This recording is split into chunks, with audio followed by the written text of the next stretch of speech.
This year, Apple released not just one, but two new watches, like 2016 all over again. But instead of a Series 2 and a Series 1, we've got a Series 6 and a not Series SE. I've already reviewed the Series 6, link in the description. So now it's time to dig into the SE, but maybe not how you expect. Sponsored by Ting. So, okay, yes, straight up, at the top, Apple Watch models aren't that different year over year. Just like car models, fridge models, TV models, pretty much everything. And despite how fixated on yearly upgrade cycles some of the tech community has become, literally no one, certainly not me, expects you to upgrade your Apple Watch every year, not any more than you do your car or your fridge or your TV.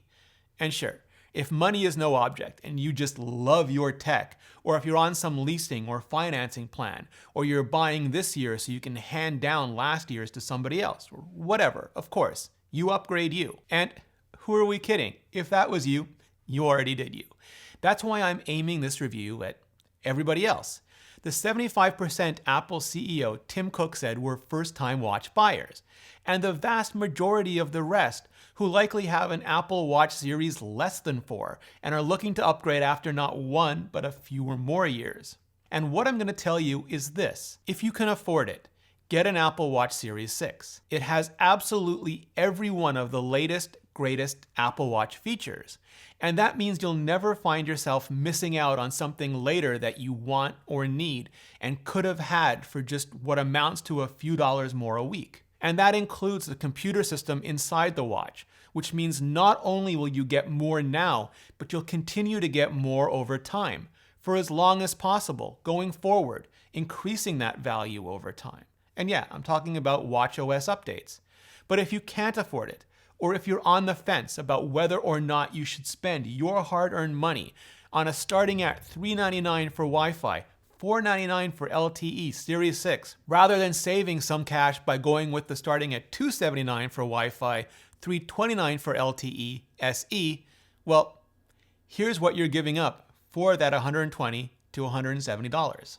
Both displays come in 40 or 44 millimeters, high density, high contrast, but the Series 6 comes with what's called an always-on display, and that means after a few seconds, where the SE display will turn off completely, the Series 6 display will just go into always-on mode, which is slightly dimmer and less graphically intensive, but still legible. In other words, it lets you use your Apple Watch as a watch, not just when you tap it or raise your wrist to wake it up, but all the time. At any time. Anytime you want to glance at it for the time or during a workout, anything like that. And for me, this feature is just such a high priority. It's something I've been asking for years. And at this point, it's a complete deal breaker for me that would prevent me from ever going back to a non-always-on display model. If you don't care about always-on at all though, you can absolutely save yourself some cash by going with the Apple Watch SE instead. Both the Series 6 and the SE come with all the same safety features, from fall detection to international emergency calling. So if you have an accident and you can't call 911 or whatever the local equivalent is, the Apple Watch can call it for you. And both also have noise level detection to warn you of potential hearing damage, and low, high, and irregular heart rate warnings. So if the optical heart rate monitor detects anything is amiss, it'll let you know so you can go and get yourself checked out. And all these features really do save lives. The SE also supports the new hand washing feature, which reminds you to disinfect when you get home and gives you a 20-second countdown while you wash up, so you don't have to sing happy birthday to yourself not once, but twice. And the machine learning-based soap and water sound and hand-turning motion detection system, it works pretty good.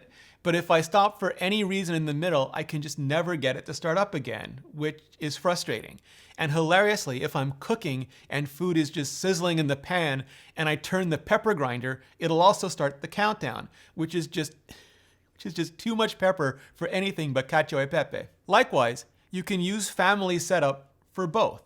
And that means you can give an LTE-enabled version of the SE to your children or parents who don't have or want iPhones of their own and still keep in touch with them. Know that they're safe and sound, just anytime, anywhere. What the Apple Watch SE doesn't have is the electronic heart rate sensor and the ECG app to go with it, the electrocardiogram app. It's not available in all countries anyway, so it may not matter to you if it isn't available in yours. But if it is, in coordination with your doctor, it can help you keep better track of your heart health. And it also doesn't have the new pulse oximeter, which means it can't measure blood oxygen. Apple has made this a wellness feature, not a medical feature, so it's available everywhere. But if you need something with medically certified accuracy, or you don't need anything like this at all, again, it may not just matter to you. If you're a high-level or more extreme athlete, or have very specific health and wellness needs, or you're just a complete nerd like me who likes to have and test out all of these cutting-edge features, they can be great to have. If not though, then you can totally go with the SE and save some money by not having them.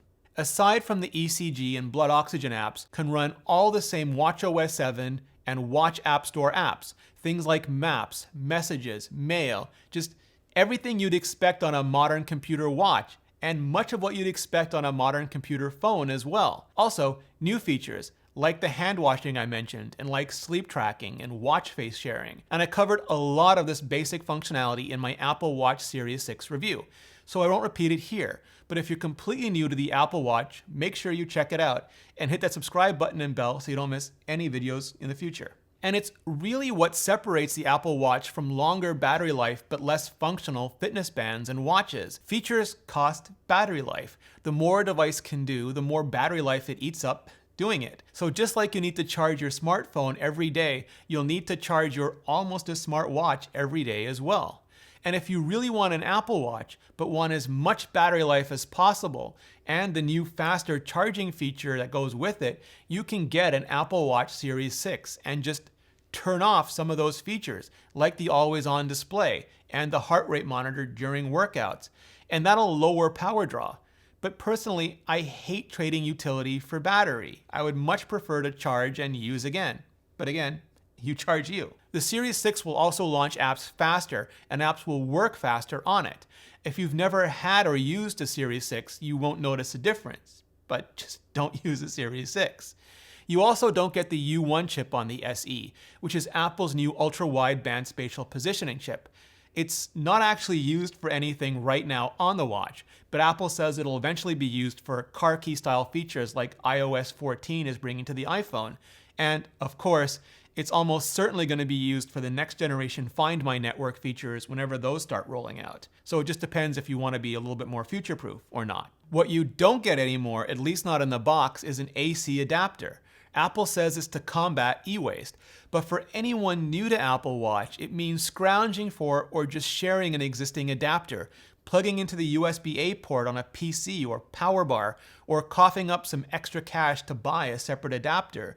So I still wish Apple would make it a discount option at checkout for the people who really do need it. In terms of fitness, the Series 6 and the SE are the same. Same activity tracking for stand, exercise, and move rings.